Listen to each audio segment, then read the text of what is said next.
भगवते वासुदेवाय। प्रिय मित्रों, भविष्य दर्शन चैनल में आपका हार्दिक स्वागत है। आज हम उपस्थित हुए हैं धनु लग्न की दृष्टि से द्वादश भाव में गुरु के फल पर विचार करने के लिए। सबसे पहले आपको बताऊं कि गुरु अपने भाव से, यानी जहां पर गुरु बैठे हों कुंडली में, वहां से पंचम, सप्तम और नवम भाव को पूर्ण दृष्टि से देखते हैं। गुरु की जो उच्च राशि है वो होती है कर्क और गुरु की नीच राशि है मकर।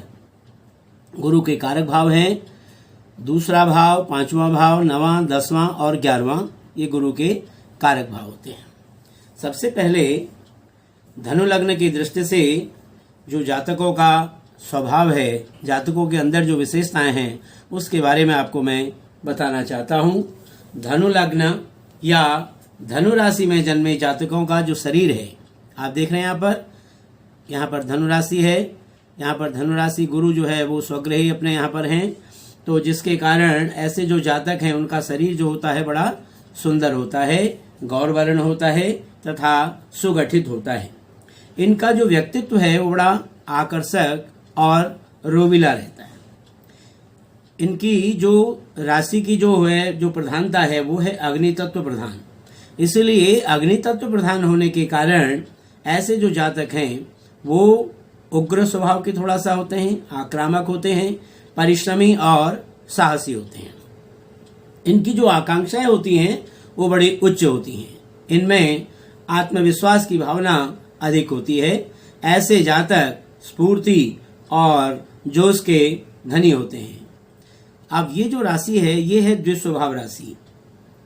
तो द्विस्वभाव राशि होने के कारण भी इस जो लग्न के जातक हैं ये निर्णय लेने में थोड़ा सा विलंब करते हैं, दुविधा इनके जन्म में रहती है। ये आध्यात्मवादी तथा ईश्वर में आस्था रखते हैं। इस राशि के स्वामी जो देवगुरु बृहस्पति होने के कारण इनमें उत्तम गुणों की अधिकता रहती है। प्रायः ऐसा देखा गया है कि जो ऐसे जातक हैं वो धनी, भाग्यवान और धर्मपरायण होते हैं। ऐसे जातक प्रायः राजकीय सेवा में, शिक्षण कार्य में, ज्योतिष तथा वकालत में अधिक रुचि लेते हैं। अब हम बात करते हैं लग्न में। देख रहे हैं आप यहाँ पर धनु लग्न है। धनु लग्न के जो स्वामी हैं स्वयं गुरु, वो अपने स्वराशि होकर के अपने यहाँ पर हैं। तो ऐसा जो जातक है वो बड़ा काव्य रसिक होता है, चिकित्सा शास्त्रज्ञ होता है। ऐसे जातक का जो जीवन है वो बड़ा सुखमय व्यतीत होता है। यहाँ से गुरु की जो पंचम दृष्टि आती है, मित्र दृष्टि से देखते हैं संतान भाव, यहाँ पर संतान भाव पर विद्या बुद्धि के क्षेत्र में और संतान के क्षेत्र में जातक को अपने जीवन में पूर्ण सफलता मिलती है। गुरु की जो सप्तम दृष्टि वो आती है हमारी शत्रु दृष्टि की, यहाँ पर सप्तम भाव पर, जिसके कारण पत्नी व दैनिक व्यवसाय में जातक को कुछ कठिनाइयों का सामना करना पड़ता है। गुरु की जो नवम दृष्टि आती है वो मित्र दृष्टि आती है हमारे भाग्य स्थान पर। ऐसा जातक जो है बड़ा भाग्यवान होता है और यहाँ पर उन्नति करता है, उच्च पद को प्राप्त करता है, बुद्धिमान और सुखी होता है। अब बात करते हैं द्वितीय भाव की। जहाँ पर द्वितीय भाव में देख रहे हैं आप जो धन व कुटुंब का भाव है, यहाँ पर गुरु नीच राशि का होकर के यहाँ पर विद्यमान है, जिसके कारण ऐसे जातक जो है, ऐसे जातकों को अपने दशा में यहाँ पर अपयश व कलंकित भी ऐसे गुरु यहाँ पर करते हैं। तो परिवार का सुख जातक को अपने जीवन में कुछ कमी मिल पाता है और धन संचय में भी जातक को कठिनाइयों का सामना करना पड़ता है। यहाँ से गुरु की जो पंचम दृष्टि आती है वो आती है हमारे षष्ठ भाव पर, जहाँ पर शत्रु भाव पर होने के कारण जातक को अपने शत्रुओं के ऊपर पूर्ण प्रभाव बनाए रखना पड़ता है या बनाए रखता है। यहाँ से गुरु की जो सप्तम दृष्टि आती है उच्च दृष्टि से हमारे अष्टम भाव को, आयु की वृद्धि होती है जातक के उसमें, और व्यवसाय में जातक को लाभ की प्राप्ति होती है। गुरु की जो नवम दृष्टि है वो गुरु की नवम दृष्टि आती है हमारे दसम भाव पर, जिसके कारण शत्रुगत दृष्टि होने के कारण जातक को पिता, व्यवसाय व राज्य के मामले में कुछ कठिनाइयों का सामना करना पड़ता है। बात करते हैं तृतीय भाव की, जहाँ पर देख रहे हैं आप, यहाँ पर शनि के घर में गुरु का विद्यमान होना समस्थिति है। यहाँ पर छोटे भाई बहनों का जातक को पूर्ण रूप से सुख प्राप्त होता है। यहाँ से गुरु की जो पंचम दृष्टि आती है हमारी यहाँ वो आती है हमारे सप्तम भाव पर। शत्रु दृष्टि होने के कारण जातक को पत्नी और व्यवसाय से कठिनाइयों का सामना करना पड़ता है। गुरु की सप्तम मित्र दृष्टि आती है हमारे भाग्य भाव पर, नवम भाव पर। जातक का भाग्य जो है वो उन्नत होता है और ऐसा उच्च पद पर ऐसा जातक रहता है, बुद्धिमान, सुखी, धर्मपरायण और उच्च शिक्षित रहता है। गुरु की तृतीय भाव से हमारी नवम दृष्टि आती है एकादश भाव पर। यहाँ पर शत्रु दृष्टि होने के कारण जातक को बड़े भाई बहनों का कुछ कष्ट इसको मिलता है और धन संग्रह करने में भी जातक को कठिनाई होती है। ऐसा जातक चतुर, तीक्ष्ण बुद्धि व प्रतिभान होते हुए भी अल्प भाग्यवान होता है। अब हम बात करते हैं चतुर्थ भाव की। माता, भूमि, भवन, वाहन का भाव है। यहाँ पर गुरु का स्वग्रही होना जातक को अपने जीवन में उन्नति दिलाता है। माता का, भूमि का, भवन का, वाहन का सुख जातक को पूर्ण रूप से प्राप्त होता है। ऐसा ये यहाँ पर जातक के अंदर हंस महापुरुष योग भी बनता है, जिसके कारण यहाँ जातक बुद्धिमान, धनवान तथा जातक को संतान व यश की वृद्धि भी मिलती है। ऐसा जातक सुखी जीवन व्यतीत करता है। अब यहाँ से गुरु की जो हमारी पंचम दृष्टि आती है, उच्च दृष्टि आती है हमारे अष्टम भाव पर। जातक को आयु का पूर्ण सुख मिलता है। ऐसा जातक सदा स्वस्थ और निरोगी रहता है। गुरु की जो हमारी सप्तम दृष्टि है, सप्तम दृष्टि से जो है गुरु देखता अपने शत्रु दृष्टि से दसम भाव को। यहाँ पर पिता, राज्य व भवन व्यवसाय के मामले में जातक को कठिनाइयों का सामना करना पड़ता है। चतुर्थ भाव से बैठ करके गुरु की हमारी नवम दृष्टि आती है। मित्र दृष्टि से व्यय भाव को देखता है। जातक के खर्चों में वृद्धि होती है, लेकिन बाहरी संबंधों से जातक को लाभ की प्राप्ति होती रहती है। बात करते हैं पंचम भाव की। विद्या, बुद्धि व संतान के क्षेत्र में यहाँ पर मित्र के घर में गुरु का विद्यमान होना जातक को विद्या, बुद्धि व संतान के क्षेत्र में पूर्ण रूप से सफलता प्राप्त कराता है। यहाँ पर गुरु जो है अपने पंचम भाव से देखते हैं हमारे भाग्य भाव को।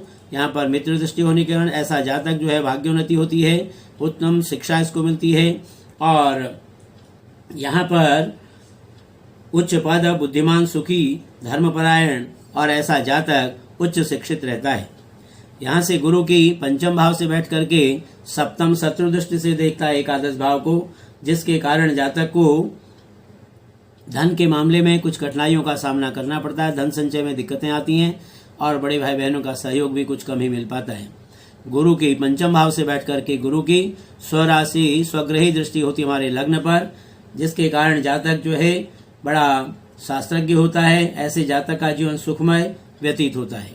अब बात करते हैं षष्ठ भाव की, जहाँ पर षष्ठ भाव में गुरु शत्रु राशिगत हैं, जिसके कारण जातक को शत्रुओं के ऊपर पूर्ण प्रभाव बनाए रखता है। यहाँ से गुरु की पंचम दृष्टि आती है हमारी शत्रु दृष्टि, वो आती है हमारी दसम भाव पर। पिता, राज्य और व्यवसाय के मामले में जातक को कुछ कठिनाइयों का सामना करना पड़ता है। यहाँ से गुरु की जो सप्तम मित्र दृष्टि है वो है हमारे द्वादश भाव पर, जहाँ पर जातक के खर्चों में हमेशा वृद्धि रहती है, लेकिन बाहरी संबंधों से जातक को लाभ मिलते रहता है। षष्ठ भाव से बैठ करके गुरु अपने नवम नीच दृष्टि से देखते हैं हमारे धन भाव को, कुटुंब के भाव को, जहाँ पर जातक को धन के मामले में और परिवार के मामले में कुछ कठिनाइयाँ आती हैं। ऐसा जातक धन संग्रह करने में कठिनाइयों को महसूस करता है और अपनी दशा में जातक को अपयश व कलंकित भी होना पड़ता है। बात करते हैं हम सप्तम भाव की, जहाँ पर सप्तम भाव में गुरु जो है शत्रु राशिगत होने के कारण यहाँ पर पत्नी व दैनिक व्यवसाय के मामले में जातक को कठिनाइयाँ अनुभूत होती हैं। यहाँ से गुरु की हमारी जो पंचम दृष्टि आती है वो आती है हमारे एकादश भाव पर। देख रहे हैं, शत्रु दृष्टि होने के कारण जातक को धन संचय में कठिनाइयों का सामना करना पड़ता है और बड़े भाई बहनों का सहयोग भी जीवन में कुछ कम ही मिल पाता है। गुरु सप्तम भाव से गुरु अपने स्वग्रही दृष्टि से देखते हैं लग्न को, जिसके कारण ऐसा जातक बहुत शास्त्रज्ञ, ऐसे जातक का जीवन जो है वो अत्यंत सुखमय व्यतीत होता है। यहाँ से सप्तम भाव में बैठ करके गुरु अपने नवम दृष्टि से देखते हैं तृतीय भाव को।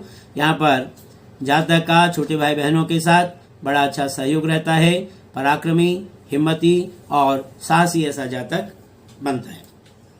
हम बात करते हैं अष्टम भाव की, जो हमारा आयु का भाव है। यहाँ पर उच्च का गुरु विद्यमान होने के कारण जातक को आयु की दीर्घायु प्राप्तवान होता है ऐसा जातक, और विचारशील, नीति निपुण, सुशील, सद्गुणी, विद्वान और ऐश्वर्यशाली जीवन को व्यतीत करता है।